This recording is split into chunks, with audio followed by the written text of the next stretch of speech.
It's time to fight back against disinformation. But these are the people leading the charge. Can you please explain to us the difference between a bot and a troll? Is Twitter the same as what you do? You can look at a lot of gray hair and realize that my technology capabilities are very shallow. Not very encouraging, is it? But this isn't the first time the US government's been asleep at the wheel on this. Mr. Allen, how can we compete with this communist propaganda? You know now that Russia's been attacking the US like this since the 50s, but did you know that for the first 30 years of that, no one in the US government took it seriously? There was not a very high awareness of disinformation or active measures. So there was a tendency to want to keep the waters smooth. They use all the means of communication. The thinking went, if you respond to a fake story, you dignify it. I don't think we grasped it intellectually. Then, in 1980, a new cowboy rode into town. Ronald Reagan, his point of view was, we ought to be bold, we ought to tell the truth. Truth ought to be put front and center, and that if somebody were speaking the opposite, we ought to expose it. Presidents are very important. To the danger of espionage is added active measures designed to subvert and deceive, to disinform the public opinion upon which our democracies are built. Reagan created the Active Measures Working Group, you know, that government truth squads, which Kathleen Bailey led from 1985 to 87. I came at the problem believing that I could grab the tiger by the tail and whirl it over my head. I was going to win. They brought down the AIDS myth, Operation InfeKtion, one of the greatest disinformation campaigns ever created. Proof that the best defense against disinformation is exposing it. Well, actually, it's not that simple. And I know the government administer AIDS. Decades later, surveys have found that millions of Americans still believe AIDS was cooked up by the US government. The lie lives on. In our music, on TV. My parents believed the government created HIV in a lab, and the CIA spread it in the prisons to kill blacks and gays. In comics, on YouTube, even in churches. Weaponize pathogens to hit selected groups of humans. Fighting disinformation, it's like a nightmarish game of whack-a-mole. No matter what you do, the lies just keep popping up. All of which makes us wonder, do we really stand a chance against disinformation? Or is this a virus that can never be cured? It ain't little green monkeys, it's little white hunkies crossing both lines.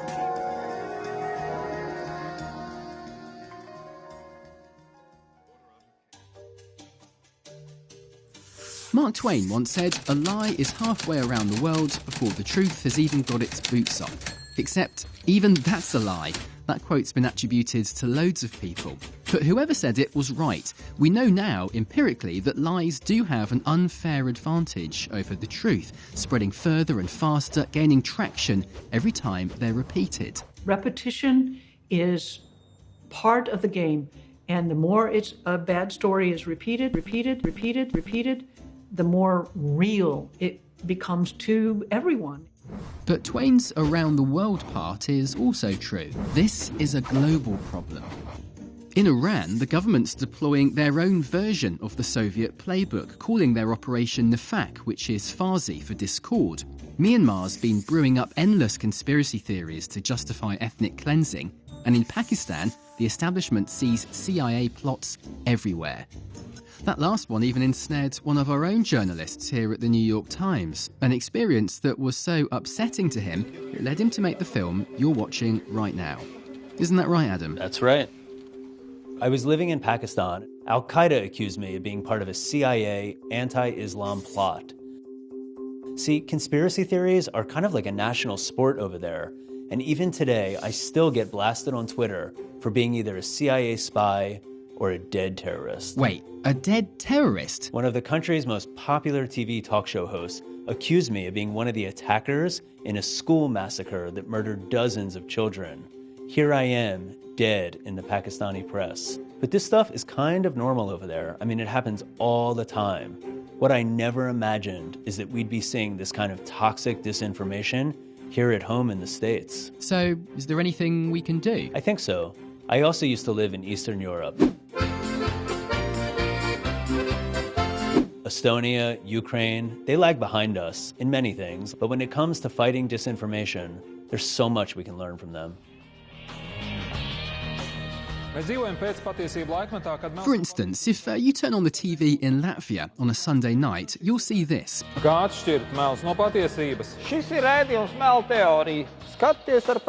primetime show all about Russian lies. In the same slot where we'd be watching American Idol, folks in Riga are tuning in to watch the latest disinformation be systematically described, debunked, and destroyed. And it's not just Latvia. Ukraine has a bilingual Stop Fake News show broadcast by dozens of TV stations. Disinformation never stops, and neither do we. Welcome to Stop Fake. The Czech government monitors disinformation as a form of terrorism. Lithuania has thousands of volunteer cyber warriors. They call them elves, who relentlessly troll the Russian trolls. And in Estonia, there's a kind of digital National Guard, thousands of volunteers who, among other things, fight disinformation. The countries that have been exposed to this the longest are the best at dealing with it. They see things we don't see, they smell things we don't smell. Meanwhile, back here, we're just learning the hard way what happens when we don't fight back. The Pizzagate conspiracy, no journalist was going to actively debunk that because they didn't think that anybody truly believed that. We now know that they did, and actually it seems that we should have done more coverage during the election, that there was a rumour circulating and let's debunk it. So this is the prescription, right? Fact-checking, media literacy, engaged citizens rallying around good journalism to create a culture of critical thinking. Who are we kidding? Media literacy is great and all, but we need something way stronger. And for that, we've got to talk about the responsibility of this guy. Facebook, Twitter, Instagram, YouTube. They were designed primarily by a group of quite young people, mostly men, on the west coast of the US, in Silicon Valley. I think there's a lot of people who went into the tech industry because they were very, very good at tech, not because they were good at civics or political science. And they really believed that they were building technology that would connect the world and would actually be a positive force in society. Well, naivety eventually morphed into flat-out denial. Do you solemnly swear to tell the truth? The platforms have spent years shamefully ignoring information warfare. The ads and posts we are here today to discuss. The number of accounts we could link to Russia, relatively limited. Comparatively small. We're a very small fraction of the overall content on Facebook. There's still a level of astonishing kind of political and cultural illiteracy where they think connecting people is good. So what exactly are they supposed to be doing? Well, there's no silver bullet, but there are a ton of ideas for things they could be doing, from improving transparency about who's paying for posts, to fighting anonymity. Is there a real person behind this account? Is there a real person behind this platform? To helping us know whether we can trust what we're reading. A nutritional label on sources in your Google search findings. And getting serious about punishing violators. We didn't take a broad enough view of our responsibility, and that was a big mistake. And it was my mistake, and I'm sorry. Now, companies like Facebook have recently been taking some baby steps along these lines. But don't get your hopes up. Social media platforms are dependent on the emotional, hyper-partisan stories that make great disinformation. The bottom line? Their business models are riddled with perverse incentives. If I'm Twitter and I have shareholders to keep happy, and I have to go back to my shareholders and tell them how many active monthly users I have, and the truth is that 22% of them are not human, I don't actually want to tell my shareholders that. I want to give them a lovely big number that means that we still have value and that we still make money. And that's the problem. Asking just isn't enough. We've got to force the platforms to change. And that means regulation. That's right, it's time for Uncle Sam to get in the game. The problem is, Uncle Sam knows how to mobilise when we get attacked like this. But when the warfare is digital, well, you know. There are days when I wonder if the Facebook friends is a little misstated. It doesn't seem like I have those every single day. How many data categories do you store? Does Facebook store?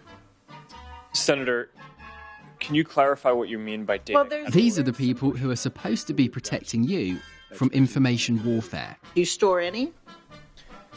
Senator, I'm not actually sure what that is referring to.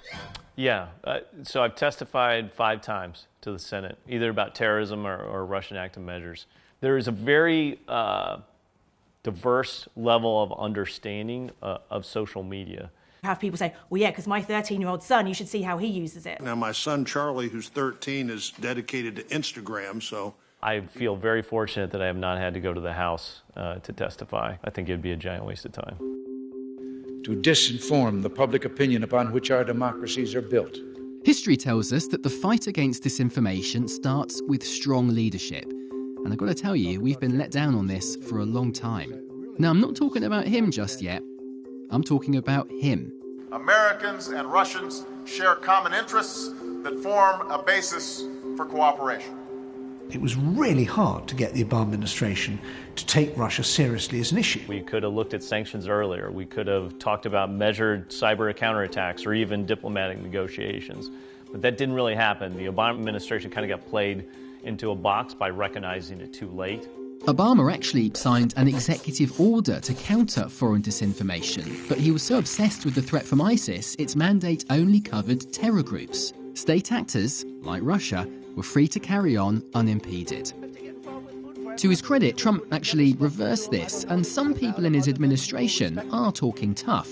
Russia is known for its disinformation campaigns. But the higher up you go, let's just say the less enthusiasm there is. The point is, if it's their intention to interfere, they're going to find ways to do that. We can take steps we can take, but this is something that once they decide they're going to do it, it's very difficult to preempt it.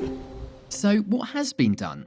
Well, Congress put aside $120 million to fund our defense against disinformation. The Trump administration sat on it silently for 18 months, and when they did release it, they gave just a third of it. Not much of a counterstrike, is it? I mean, where's the urgency here? These Russian attacks were first plotted way back in early 2014 and we're only now coming to grips with them. We are still playing catch-up from a long way behind. We are looking in the rear-view mirror, getting less bad at working out what Russia just did to us. We're still not looking through the windshield to find out what's happening right now and what's going to be happening next.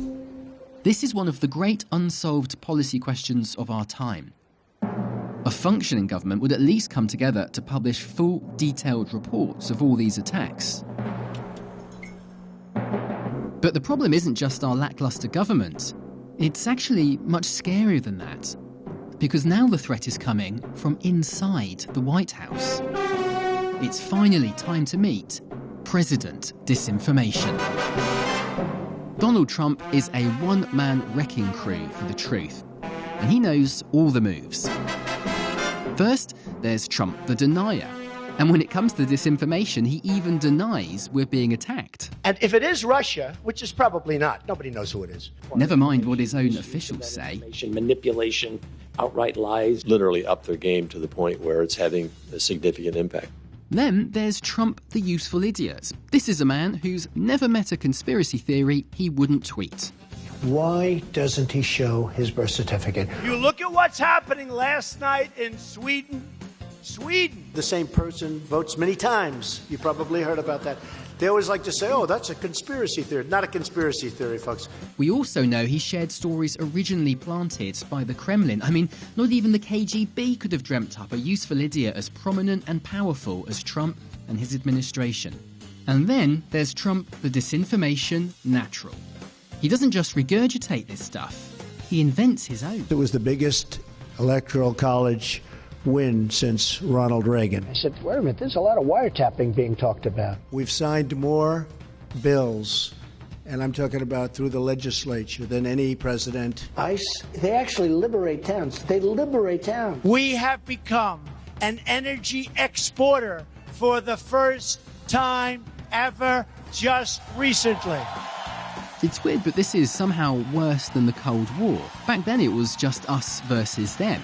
But now, it's us versus them, and us versus us.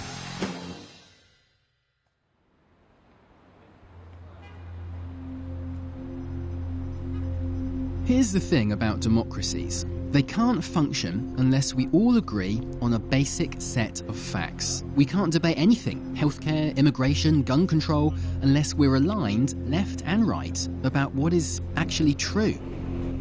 Disinformation pollutes those waters, confusing us so we end up debating facts instead of discovering solutions. And as we spiral downwards, together, our adversaries applaud from behind the curtain. And here's the kicker. The things that make democracy good, living in an open society with a free press and political diversity, those are the things, weirdly, that make us vulnerable. Any country with an authoritarian leader and limited freedom of speech, they're the ones with the advantage right now. Which kind of raises the question that maybe only history can answer. Can the good guys ever win? You absolutely never win. Never. This problem is going to get a lot worse before it gets any better. The next few years are going to be worse than the last few years.